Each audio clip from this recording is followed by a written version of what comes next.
Halo guys, gue Bari Justice.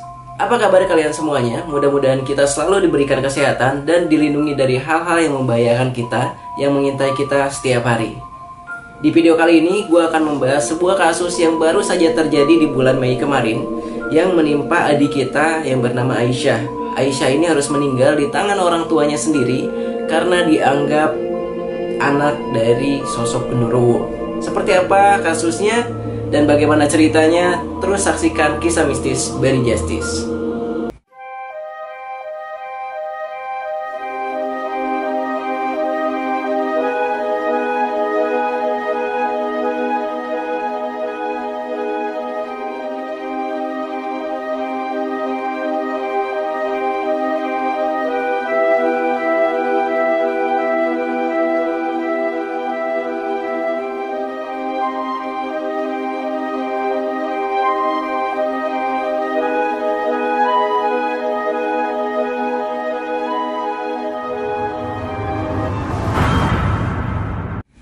Aisyah adalah anak yang berusia 7 tahun. Seperti yang kita tahu, anak seusia Aisyah ini adalah anak-anak yang cenderung aktif di usianya.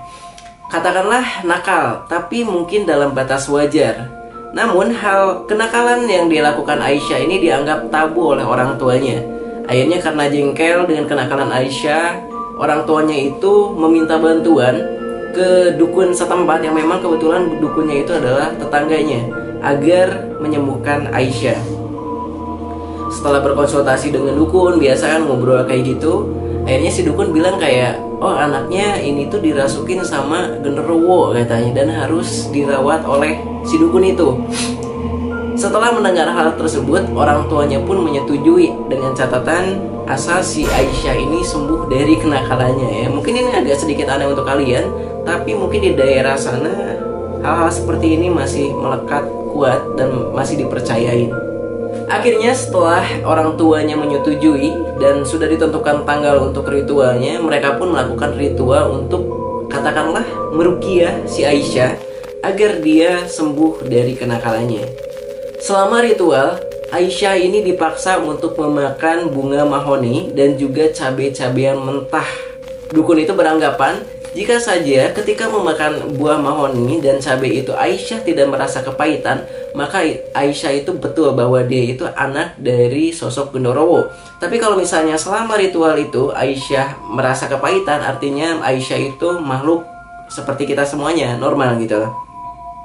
Namun pada saat itu entah kenapa Aisyah ini tidak merasakan kepahitan ketika dia mencoba bunga mahoni tersebut.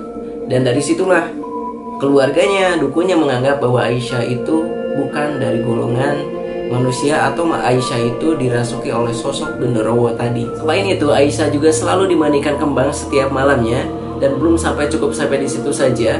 Setelah dimandikan oleh mandi kembang tadi, Aisyah itu dipaksa untuk berendam di bak atau ditenggelamkan di bak selama 4 kali berturut-turut, 2 kali oleh si dukun dan 2 kali lagi oleh orang tuanya Aisyah sendiri. Lu bayangin gak sih ketika lu punya anak terus lu tuh nenggelamin anak lu sendiri ke bak gitu loh. Ini kok tega. Awalnya Aisyah itu masih kuat nahan sama dukun itu ditenggelamin, tapi lama kelamaan keempat kalinya Aisyah itu udah gak kuat banget gitu kan, dan akhirnya pingsan. Setelah dicek, itu bukan hanya sekedar pingsan, tapi Aisyah itu udah sampai meninggal dunia.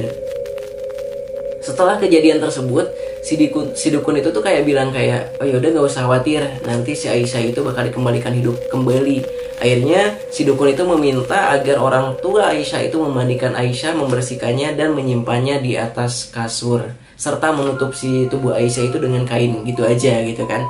Akhirnya si orang tua itu percaya dan ya udah gitu kan, si Aisyah itu disimpan di atas tempat tidurnya dan dibiarkan begitu aja dengan kondisi yang meninggal. Selama beberapa hari, omnya Aisyah itu tuh datang ke rumah dan menanyakan kondisi Aisyah. Dan waktu itu orang tuanya itu selalu berkelit dan menjawab bahwa Aisyah itu tidak ada dan tinggal di rumah kakeknya. Beberapa kali ditanya juga seperti itu. Akhirnya di lebaran hari kedua, si pamannya itu benar-benar rindu kan dengan keponakannya dan mencari Aisyah lagi ke rumah si kakeknya, karena orang tuanya itu selalu bilang bahwa Aisyah itu ada di rumah kakeknya.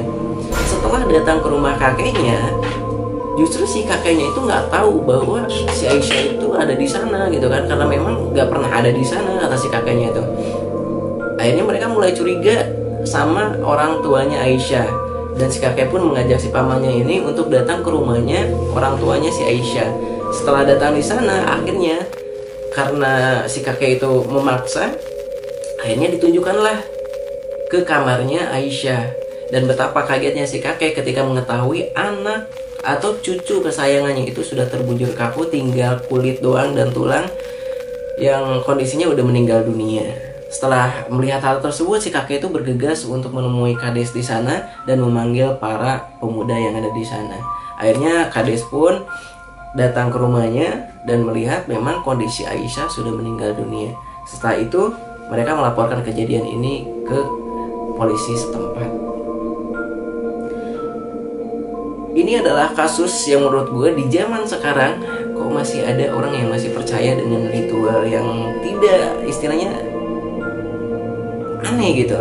Karena ruqyah mana yang harus mewajibkan anaknya itu ditenggelamkan atau istilahnya disuruh makan buah mahoni? Aneh gak sih? Dan ini parah banget. Ini adik kita yang masih kecil 7 tahun harus meninggal meregangkan nyawanya karena dianggap ketempelan genderuwo gitu kan. Dan karena gue penasaran, akhirnya gue cari tahu dong, apakah betul seorang anak itu bisa ketempelan jin atau bisa kesurupan genderuwo. Dan setelah gue cari-cari, memang ada sebagian yang mengatakan anak juga bisa ketempelan jin atau bisa dirasuki oleh genderuwo. Dan ada beberapa cirinya. Yang pertama adalah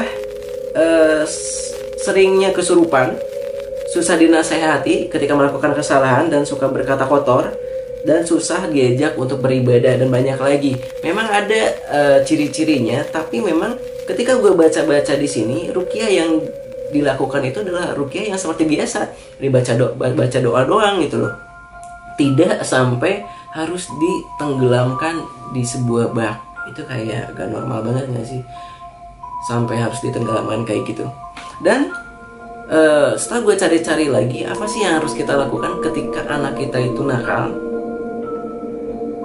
Kalau misalnya menurut sumber Halodoc yang gue udah cari, ketika anak kita itu nakal, yang harus kita lakukan adalah tidak mengecapnya sebagai anak yang nakal. Jadi kalau misalnya kalian punya anak nih, jangan sampai kalian tuh menganggap atau mengatakan anak kalian itu adalah anak yang nakal. Dikhawatirkan katanya kalau misalnya terus-terusan setiap hari lu manggil anak lu anak yang nakal, itu tuh tersimpan di alam bawah sadarnya, dan dia menganggap bahwa ya udah, gue itu anak nakal gitu kan. Selanjutnya, kalian bisa memberikan contoh yang baik kepada anak kalian, dimulai dari orang tuanya terlebih dahulu. Rata-rata kan istilahnya itu perbuatan anak yang dilakukan orang lain dilihat dulu dari orang tuanya. Tergantung perilaku orang tuanya kepada si anak. Kalau misalnya di rumah si anak itu melihat kekerasan, misalnya ayahnya suka mukul ibunya, kemungkinan besar si anaknya itu bakal meniru melakukan kekerasan kepada orang lain gitu guys. Dan bisa kalian cari sendiri beberapa tips untuk menghadapi anak. Tapi sekali lagi, jangan sampai kejadian seperti ini terulang kembali. Kasus-kasus yang tidak seharusnya ada malah jadi ada gitu loh. Karena memang aneh juga kalau misalnya anak kita yang kita sayangi harus meninggal di tangan kita sendiri gitu kan. Gue nggak tahu sebetulnya tujuan dari orang tua itu, orang tuanya si Aisyah itu ingin menyembuhkan si Aisyah, atau memang sengaja ingin membunuh Aisyah ini dengan cara yang berbeda. Gimana menurut kalian? Kalau misalnya kalian punya pendapat tentang kasus ini, jangan lupa untuk tinggalkan komentar kalian di bawah. Dan sekali lagi gue minta maaf kalau misalnya dalam penyampaian gue agak sedikit belepotan dan kurang jelas, karena jujur sekali lagi gue agak kurang enak badan. Kalau misalnya kalian suka dengan video ini, jangan lupa untuk tinggalkan like kalian dan komentar di bawah ini. Gue Bari Justice, cerita mistis malam ini cukup sekian, dan bye-bye.